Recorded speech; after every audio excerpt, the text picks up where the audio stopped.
सबक नंबर 13। नानी का गांव। शादा अपनी माँ के साथ नानी के गांव गई। नानी का गांव छोटा सा है।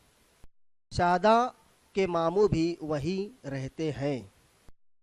उनके घर के सामने एक बड़ा आंगन है।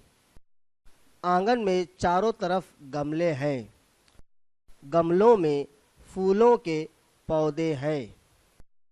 आंगन के बीचों बीच एक कुआं है। कुएं में मछलियां और मेंढक हैं। एक तरफ इमली का पेड़ है। उसकी घनी छांव में बच्चे खेलते हैं। पेड़ पर परिंदों के घोंसले हैं। शादा के मामू के पास बहुत सी मुर्गियां हैं। एक मुर्गा भी है।